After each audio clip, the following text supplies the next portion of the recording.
what do we actually need to be paranoid about, right? It's so surprising when I hear an organization is just doing a scan. I'm like, you're already buying scanning technology. Like, what's this pen test going to show you? Can you get to domain admin? Hackers don't care about domain admin. I'm the emulator mob boss of a group of emulated criminals, right? The idea is that we're trying to emulate APT or criminal behavior to its fullest extent. Yeah. What percent of a cybersecurity leader's budget do you think that they should be spending on testing that the process is actually working? That's a tough business question, man. I need to go get an MBA now.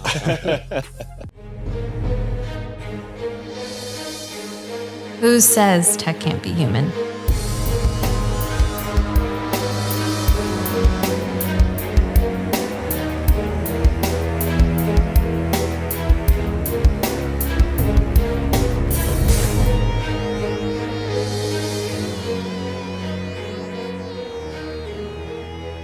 What's going on, Hacker Valley fam? Welcome back to the show.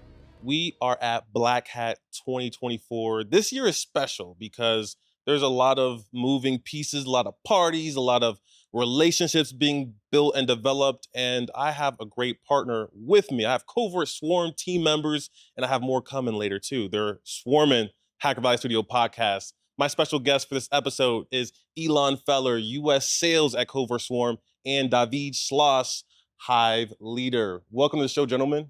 Perfect pronunciation.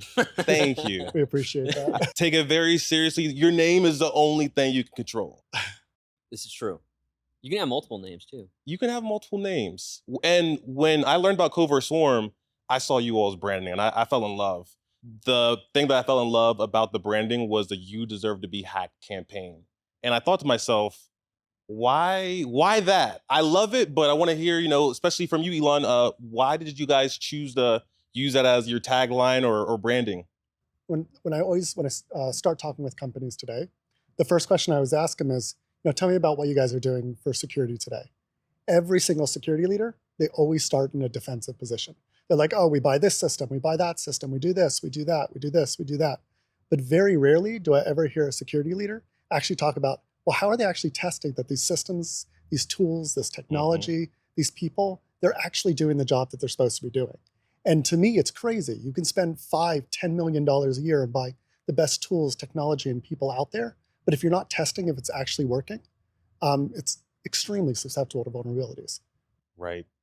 I think that we also make some pretty massive mistakes regularly in open sight. I think, when I first saw it, I was like, I could see that being part of it as well. For you, Dahvid, I saw your title and I was like, Hive Lead, CovertSwarm, and I started to try to make sense of it. But what's the story behind that title? No, I think it's a fun question, right? So like the way that I describe my job to people, for the most part, is I'm the emulator mob boss of a group of emulated criminals, right? The idea is that we're trying to emulate APT or criminal behavior to its fullest extent. Yeah. So it's not just a small team that comes out and they're like, oh, we'll hit you for a few weeks and then we go off, right? It's a worldwide company. So there's hives in the UK and Europe, and then now we're standing up this hive here in the US, right? And the team members aren't just going to be in a geographic location, sitting down at the same desk and sharing a screen or whatnot, right?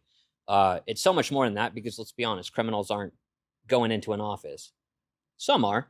There are some. We could talk about that later. But quite frankly, most of them are pretty remote, pretty spread out geographically. And so what we're trying to do is emulate that kind of behavior. So you have these different groups, these different hives per se. And I just lead the one here in North America. I would imagine with the name CovertSwarm and Hive Lead that sometimes there's tag teaming that goes into it. Yeah, I think a good way of looking at it is let's talk Scattered Spider as an example, right? Yeah. Scattered Spider is been attributed to having people here in the US, in the UK, right? Very westernized. When they're done doing an activity, they just pass it off to the next good dude, right? Or gal, or whoever it may be. If you look at Conti as an example, as a breach, it's just another cybersecurity company, right, with no morals. So really these groups are treating it as this global operation to where when they're done with their activity, they're going to pass it on to the next group. So it's not just, hey, let's pause, we're done, because that's an easy way to attribute oh, they're in Russia, they're in the US, wherever they may be, right? they try to spread it out a little bit further so that they can obfuscate it, but also just keep up with the attack pace. So who is the main audience for CovertSwarm? I would imagine everyone can benefit from a pen test. I could benefit from one at Hacker Valley because you're going to find exposures, guaranteed. You're going to find at least ideas for things to improve on. But who are you mainly targeting right now? I would say mid-sized to enterprise companies. A lot of companies, when they go along this kind of pen testing journey, they start with kind of a compliance checkbox. And when you're ready to kind of move from compliance into, okay, hey, now that we've done compliance, let's do a little bit of testing. So now we move to a testing one. Okay, shoot, you found all of these holes. Well, the next iteration of that is starting to think about, well, how do we start testing kind of that second layer and third layer? Because most of the penetration testing that's done, it's all about that outside layer. Guys, we know, I mean, just what we've seen in the news, right, with CrowdStrike, with all this other stuff, companies are getting past, hacker groups are getting past that outside layer. Yeah. And so how do we start really, once again, building that robustness at the second and third layer? And when security leaders are starting to think about that, that's when we tend to enter into the conversation. A company today, they can spend $5,000, $10,000 on a pen test. And all it is, it's a simple vulnerability scan. We basically, in our OSINT research that we do in an organization, part of our sales cycles, we essentially give that away for free. Because we have our own proprietary tooling and technology that actually feeds our red teams this information so that we can build out those complex attack plans. And I think, to me, it's so surprising when I hear an organization is just doing a scan. I'm like, you're already buying scanning technology. Like, what's this pen test going to show you? Fine, it gives you a little certification. Like, you really got to think as a security leader, how do I move beyond that? And moving beyond that is really about really strengthening the rest of the downstream security impacts. There's a popular quote that I love. If you teach it, you get to learn it twice. And I feel like having this podcast, I get to teach, but through my guests. And we have already met. We had a nice big call and we got to learn more about CovertSwarm. And you all spoke to me about almost like this holy trinity: social, physical, and digital for pen testing. And I would love to hear some stories about, those three realms and pillars for pen testing. But first, let's kind of describe why are those the core aspects to pen testing? I would say take it a step further, right? So like when we look at the dictionary of cybersecurity, it's so muddled. So we all call things differently, right? Like what you call pen testing, we would actually focus more inside that adversarial emulation simulation or red teaming. And the idea is we don't want to be pigeonholed into this single scope of work, right? Where we have the physical, we have the logic and the digital or the social. And the reason being is like you're only as secure as your least secure system, right? Human beings are notoriously helpful. We all like to think that in a situation we'd be like, no, you can't walk in here. That's not true. Like, we don't want to be the person that's like, no, you got to badge in when someone's carrying a bag of donuts or a box of donuts. We know that our physical systems, if someone was able to walk up to them and just plug a USB drive, like now you have access to the network, right? So you can't look at cybersecurity as just being a logical element because it is so much further than just the logical element itself, which is a problem because when we look at most organizations that are just looking to check the box, they only look at, we want you to pen test the network. Can you get to domain admin? Hackers don't care about domain admin. Sure, some do, but it's to whatever gets to their objective, right? If the objective is to steal money, I don't care about going to, get a domain admin. What I want to do is go find who's in charge of Swift, get the account that manages that, start authorizing transfers, right? If I want the data, okay, hey, let me go find where the data is. If I have to get to a domain admin, sure. But the big thing that most companies, especially here in the US market, the thing that they miss is the maturity around what is the goal of a threat actor.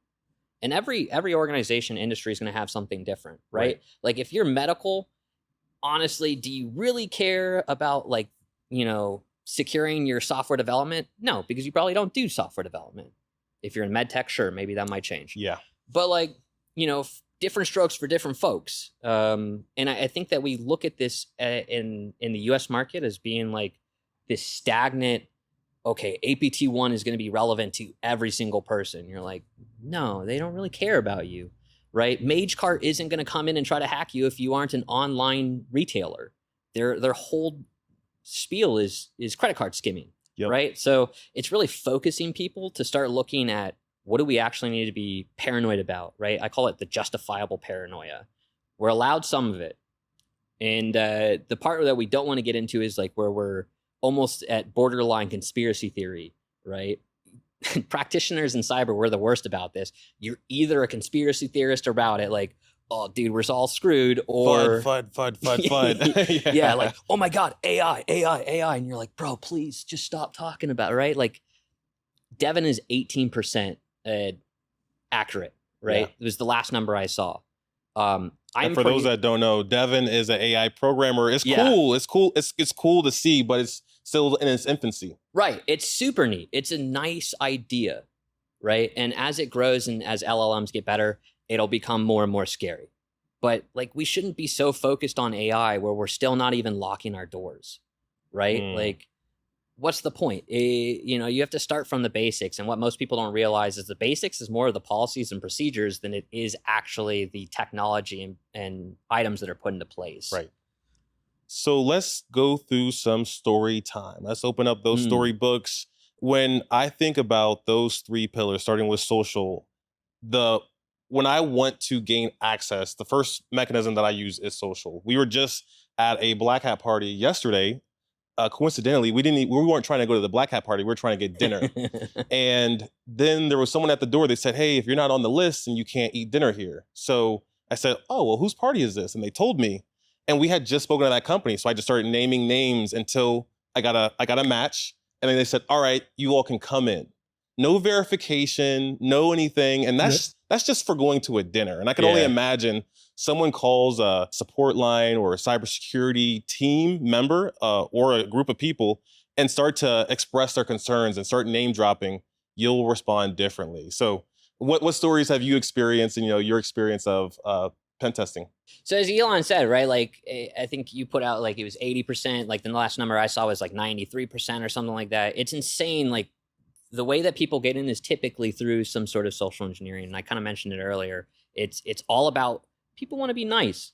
Like, we all think that will be I'm going to fight this guy. You're not going to fight anyone, right? Like, let's be honest here. Most people in IT support typically underpaid, which then also leads to a little level of discontent and really less focus, right? And you can play that to your advantage. I know of times where I had teams that'll call in to a help desk and they'll have a baby crying in the background. They'll be like, look, it's my second day. I'm just trying to get my account going. Like, I can't log in. Like, my laptop isn't, some sort of pretext of what they're trying to accomplish, right? And like, everyone can empathize with a baby crying. Yes. Even if you don't have a child, you can be like, oh, dude, I am so sorry. I need to help you. Yeah. I need to help Like, you get that baby to stop crying. Let me hook this person up, right? Like, and we've gotten, I've done red teams where like we've called in and they're like, we don't have our laptop yet. It's day 2. Like, they're really freaking out. And they're like, do you have a personal laptop? We're like, yeah. It's like, we can add that temporarily. So now you're adding an unknown temporary a laptop, and people watching might be like, who would do that? Oh, you'd be surprised. Plenty would, right? And that's just phishing. Like, phishing starting to get a lot more prevalent, especially in the US. Yeah. Because we're starting to see more Western youngins. Let's be honest, it's more of the young people, 16 to 18-year-olds, that are getting more into like technology. And when you're that age, you don't think of the repercussions, right? You get these kids that are just like, oh, I can make a quick 15 mil, And that happens in the United States? Oh, yeah. Like, the Scattered Spider was, I'm pretty sure they were attributed to MGM and the Caesars hack. Right, yeah. Right? Yep. And we know MGM paid out the ransom. We don't know how much, MGM didn't. Caesars did. Yep. And then MGM went through a whole different situation. But, like, Caesars, I'm pretty sure it was like 15 mil. Like, at that point, I'd stop. Like, you don't have to hold up a liquor store anymore. You're pretty much good to go, And so it's like, it's really simple. With phishing nowadays, just even with AI, and I'm pretty sure we'll see more of that later. But like, you get down to the email aspect of it, like, there's so many third parties that get integrated into an organization. It's insane. I remember one time I bought Grammarly Business like some random TLD. Ooh. And we sent like I got the actual Grammarly business because I purchased it for my team. Yeah. I'm like, hell yeah, that's a good product, right? So we took the email, we just copied it, threw it over into a new one, created a fake sign up link and everything, blasted it out. And I mean, we were getting like 30-35% click rates.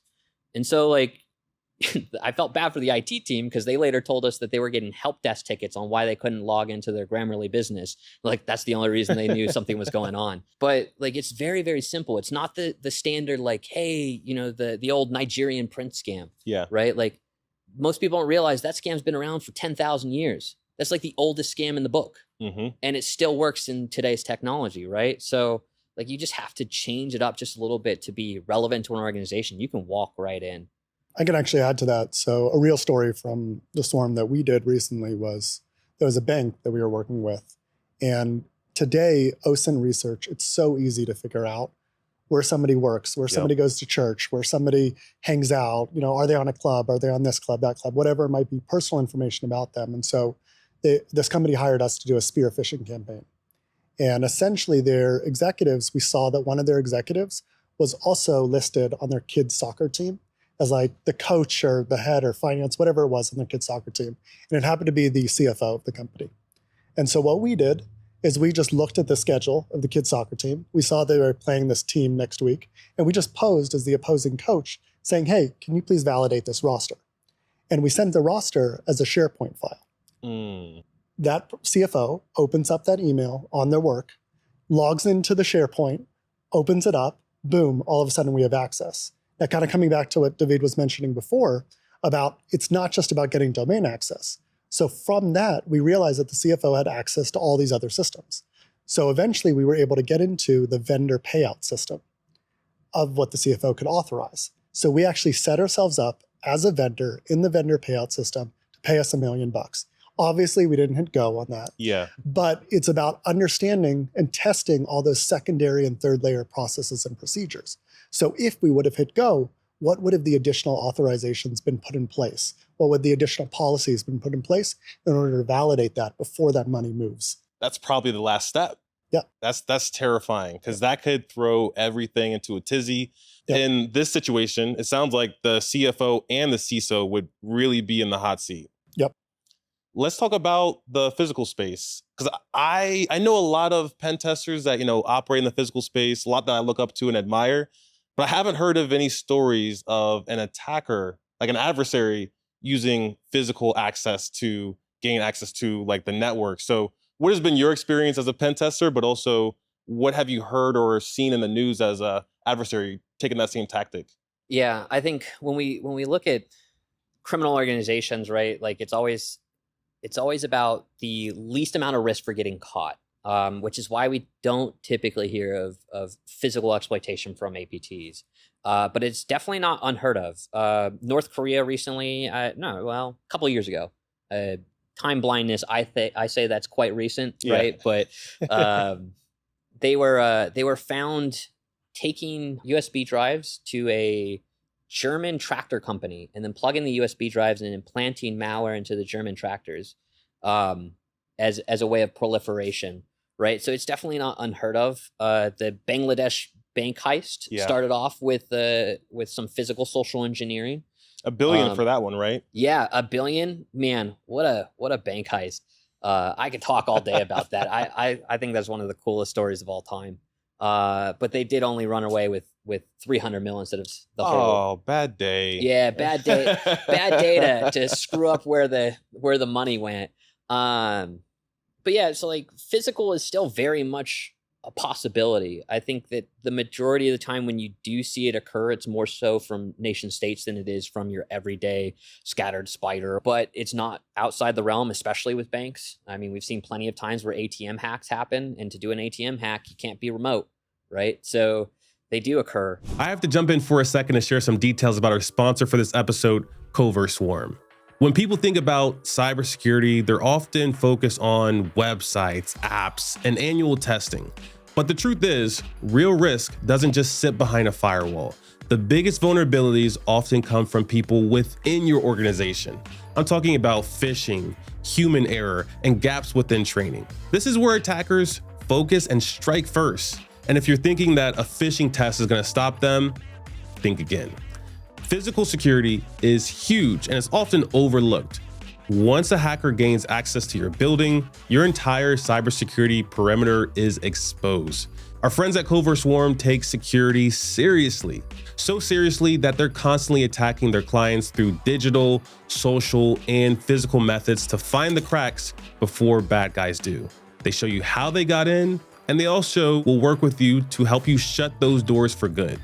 CovertSwarm is made up of expert team members that are relentless in finding the impactful security findings before the attacker does. Those who take security seriously don't test their defenses once a year, they subscribe to CovertSwarm. Head on over to CovertSwarm.com to learn more about their capabilities and let them know Hacker Valley sent you. Thank you, CovertSwarm, for sponsoring this episode. So a recent story that we just had was a company hired us to do a physical on-site test to see kind of what are their policies, procedures, what does it look like? Because there's this really deep question of like, what happens if one of my employees' laptops is lifted? How secure is my front office and my staff and my procedures? So we literally sent a guy out to this office, and the office happened to actually be connected to the police station, which is just insane. And so one of our guys, he walks in looking like a normal IT guy, walks right past the front desk, kind of tailgates somebody else into the office, and literally goes to the first cubicle, bends down. They have like a physical desktop machine, bends down, just starts unplugging everything, picks it up, walks out, walks right past the front desk, right past the police station doors, gets into the parking lot, and puts it right into his rental car, like puts like the desktop machine in his rental car. And then he calls up his contact and he says, "Hey, I think we have a problem." With these stories, just looking at the social and physical world, what can you do about it? Like, it sounds like you can do a pen test, but that might not really be that effective. So before we touch on digital, because I think that's easier to speak about and relate to from a cyber perspective, I guess, where does CovertSwarm, like, is it pen testing or is it something else? So I think that's the really big difference, is when you do a pen test, it's going to tell you, yep, you've got weaknesses here, here, and here. But what we do is we actually punch through that door and we see how far and how deep do those weaknesses go. And one of our features that we have is the ability for our customers to visually be able to show that up to their boards and up to their executives. We call it an attack map. And it's a really visual way of showing how somebody progresses through the organization. So let's take, for instance, the social engineering attack. With that social engineering attack, we might get access to credentials. Those credentials, what can we actually do with that? So we'll actually hand it off to different people on our team. So can we take those credentials and install a Cobalt Strike beacon? Can we install multiple beacons in their environment? Can we exfiltrate data in their environment? Can we move to this system or move to that system? And it's really about that second and third layer. And I think, as I was mentioning before, most companies are totally focused on this like exterior fence. But I mean, look at the US. We spent like billions of dollars building the fence between us and Mexico. And like the first day, I think like the Mexican president, he like texted a ladder. And like the guys, they just put the ladder up and they shimmy down the wall. Like that is what's happening today with businesses. They put the ladder up, somebody figures out a quick little back door in, they shimmy through it. And it's really, that is why you're hiring a company like us, because it's not really about that exterior layer anymore. You've got enough vulnerability scanners already that you're purchasing that'll tell you where it's weak. It's really about running that scenario testing at the second and third level. So is there a scope within this world or? No scope? We're pretty much, it's normally like, just don't touch this or don't take down the system. Don't send that $1 million, please. Yes, exactly. It's more like, don't touch this. Yeah. You're better off hiring us and kind of giving us free reign, because you really want us to find as many kind of holes and ways that we can maneuver without the handcuffs, because that's how you can increase your posture. Love that. What stories on the digital side, wrapping it up there, how does CovertSwarm help with that? We know that you could break all the things down with a pen test, but how far have you all taken it that, that's noteworthy? Ooh. Noteworthy. No, I think every hack is noteworthy in a sense, right? Like this is probably the most common area of where you get stories, right? Especially coming out here to Black Hat or DEF CON. Most of these guys are going to be like, yeah, I can type away on net. I think the coolest ones are where you start to see people daisy chain the different domains into the digital or logical side, right? Like we've all heard of the hack a website that gets you a SQL injection in. Yep. Now all of a sudden you're admin on the SQL box and there's mispermissions between the domain, the DMZ and the internal network, and you're like, cool. I think they're all all a million times. right. Yeah, you're unfortunately, yeah. A lot of those are really interesting, but I think the cool ones are where like you get a guy that comes in with like a USB drive that's got Cobalt Strike and is set to just auto detonate the beacon when they plug it in. Somebody immediately starts whacking away, right? Like I think the fun ones that are really good to know is like when you go from initial access off of a box, the average time it takes a criminal is 51 minutes to go from initial access to lateral movement to somewhere else. I think my record to date is 22 minutes. And then from that, we also got domain admin, which was really awkward. And like that was day one of our red team, which was like an awkward conversation to have with the CISO. You're like, hey, look, dude, like we've already reached the goals. Like we need to figure out some fixed actions here ASAP. I do write a lot of malware, which is always fun. My first time bypassing CrowdStrike. I know they're big in the news right now. Usually they pick me up within a week, but I remember the first time I ever bypassed them, we just demolished this domain. Because it was like the moment that we had access, they were so built in. They were like, dude, you can't get past our EDR, our MDR, our SOC. It's like you're hitting no alerts. And then we're calling you and saying, hey, so by the way, we have all our Swift numbers. We have all of our authorization numbers. Like we're good to go. We could detonate if we want to. Yeah. You know, do you want to see if that simulated ransomware is going to detonate? Yeah, see what happens. Then the box is all locked up, you know, and it's a good time. I think those are usually the more common ones. They're a little less sexy though to talk about, to be honest with you. But always a good time. I don't know. Do you have anything from the swarm that would be relevant? Yeah. So the way that we work with an engagement, it's not one guy that's attacking you, right? It's multiple. So typically we'll have a guy, we'll start doing a little bit of OSINT research, kind of poking around in all the outside layer. What we found with this customer is that they had an image upload section. And that image upload section wasn't actually locked down to just images. So the guy tested it out, he put a little bit of code in there and he realized very quickly, oh shoot, I can upload an executable file. He then hands it to the next guy in our team where we custom created some malware essentially that created a beacon inside the system. And within the first day, kind of similar to you, we had complete domain control and we're on the phone with the customer like, hey, we're going to help you remediate this issue as quick as possible. For us, because we're working as a year-round offensive security partner, it's really about continuously doing the reconnaissance, the attacking, and then helping you with the remediation effort as well. Because it really is a constant cycle. This isn't just some one-off initiative. Your developers push a big update. You need someone to come behind that big update and make sure that they didn't break something else. And that's really where we come in is that continuous attack. A lot of companies will publish APIs. So think of like a software company, you have an API, and then you're publishing those APIs on GitHub. You're publishing them for other companies to do integrations to pull from your software development. And the problem is most of these companies, they're not really testing that out enough. And so we can take something like that, learn your infrastructure, learn how your API works, and then jump from this demo environment into your production environment. So we've had quite a few stories where we've successfully been able to kind of take that as a starting point, jumping from kind of their example domain where people are testing out their APIs and then jumping over production. And I mean, that is completely scary for a company. You actually just reminded me of a good one. Finally got it in my head. Yes. So we all love macro documents, right? And shared macro documents. Shared drives are godsend for an organization, and also the root of all evil. Yes. I remember we were doing a red team and we were trying to figure out how do we proliferate away from where we were at. And we're on this host and we're thinking the context that we got in was it was an HR individual. So we had a lot of good PII data. That's always a nice one, but like, yeah, that's not everything. One of the objectives was to detonate simulated ransomware, right, on a certain host. This user didn't have access. So what do we got to do? We got to proliferate. So within the share drive, there was like this it was like company wide and then some sort of tracker, right? But it was macro enabled document. Everyone had access to it.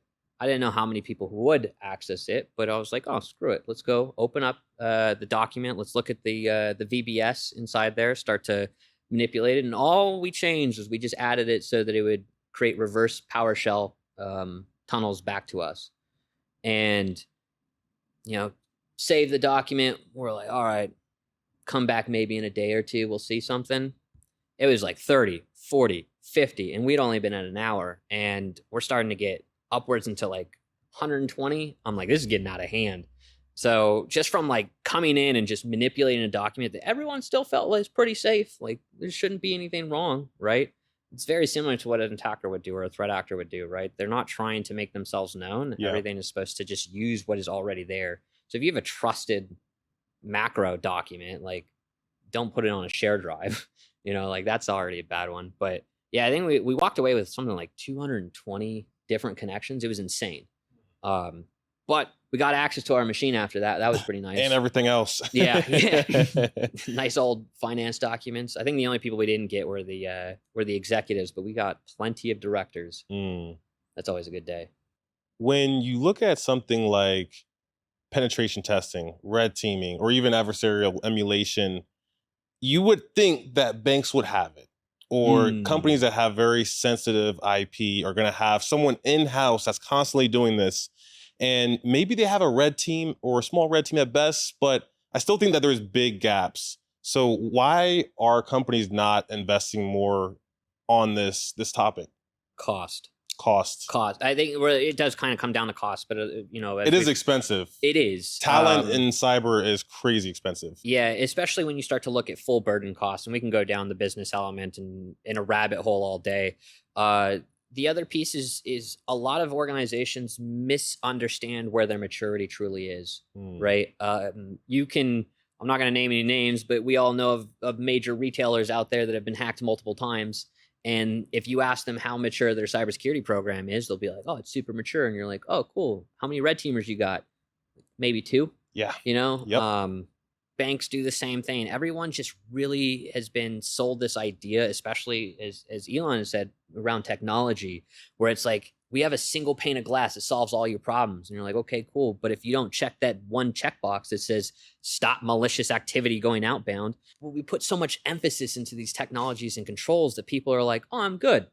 And then when they get hacked, they're like, what happened? Oh my God, must have been that, whatever X technology. And it's like, no, you guys just aren't checking. Right. So it's like, especially here in the States, it's all down to, we are not looking at maturity properly. We're looking at it as, I spent $1 million in technology. That was a cost.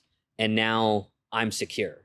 Yeah. When in reality, it's like you're spending $1 million and it's going into just a pit because no one's able to take care of it because you're not hiring people. You're relying on technology. And it's just, they haven't been hit yet. Yeah. So they get this false sense of security. It's not a matter of if, it's a matter of when. Still companies are thinking it's if. David, I have a question for you. Yeah. Uh-oh. He's asking a question. I'm going to ask a question because I'm just curious from your perspective. What percent of a cybersecurity leader's budget do you think that they should be spending on testing that the process is actually working? Great question. How broke is the team? I think is the bigger question. I think really when you look at it, right, like if you want to truly do it right, you should be splitting half your budget into confirmation and the other half should be towards people in technology. I think the emphasis should always be on people because people are able to learn. We're not at AGI yet. Nothing's going to catch up there. Technology is great. Having the right technology in place is even better. And your people will understand that. Yep. Right. And then what that enables you to do is you can open it up and take the other half of your budget and be like, okay, cool. So we have the people in place. We have what tools we want to use. Let's confirm it. Right. Now, is that feasible? No, not at all. I think when you talk business, it becomes a lot more difficult to kind of justify half your budget going into something like testing. But the idea is that we should start to grow our budgets into the ability to where we can spend an equal amount on ensuring that what we are doing, our people, our processes, our procedures are being taken care of and they're working.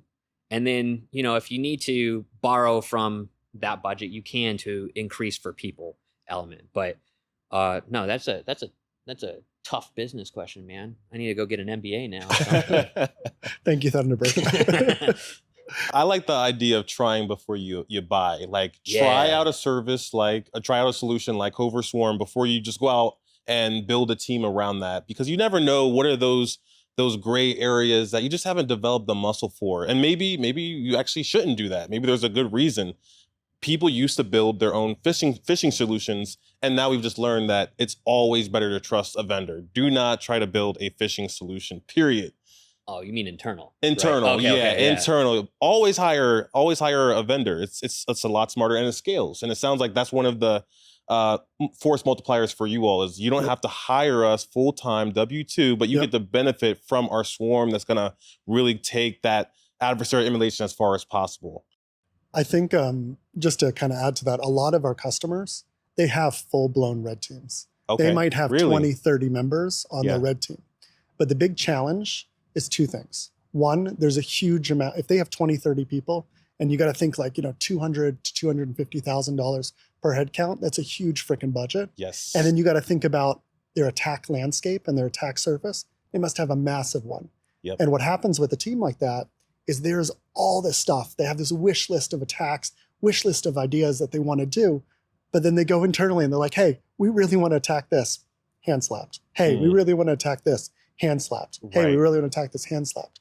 So having the way that we work with our customers is, because it's an ongoing relationship, we'll actually set up Slack and Teams channels with these guys. So we'll understand what their wish list is, and then we'll either arm them with kind of saving some steps so that they don't have to develop their own tools and technology to do the types of attacks that they want to do. Yeah.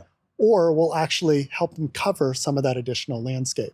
And it doesn't have to be one or the other. Either you have an internal team or an external team. Really, the best combination is hand in hand. Because if you think about the types of defenses that we see every single day, it's way more than a customer who's focused on one specific area, one specific tech stack sees. And so we're more used to getting around kind of the stuff that you never thought could get around. Yeah, you're blind to what you can't see. Exactly. Yeah. How do companies typically do when you go back in and they're ready for their next round of engagements?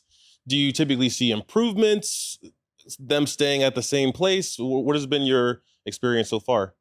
Every CISO has a list of things that they have raised 25 times to get fixed, and it's never patched. Right. And the most frustrating thing for them is when a red team or a pen testing team comes back and says, hey, your stuff still sucks in this area. It's so incredibly frustrating to them.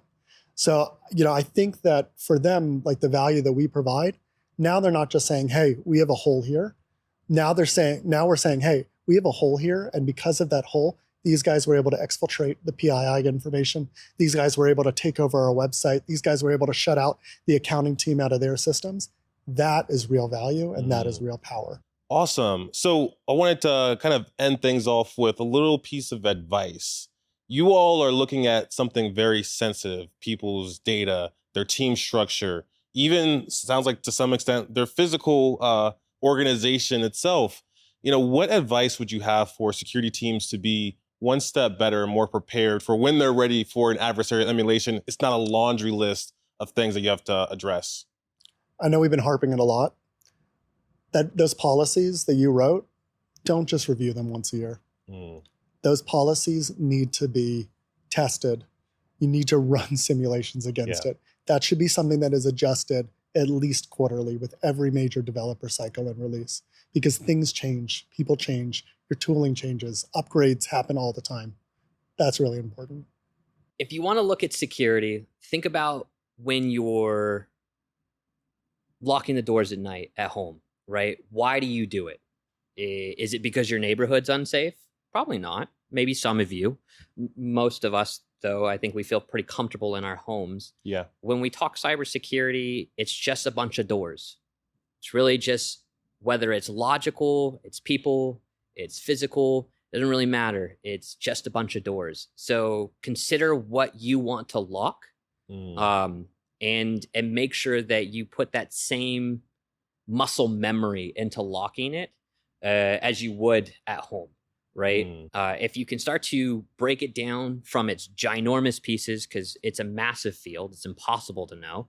If you can start breaking it down to small pieces, it'll be so much more manageable. Yep. And once it's manageable, then you can start to like hit the policies, the procedures, the technology so much quicker and so much more efficiently that you're just not going to run into the same issues when you try to look at it from this grand sphere of like, I have to lock a mansion down. No, you have a 4-bedroom house, right? Like, just lock the front door and the back door. You should be okay, hopefully, you know?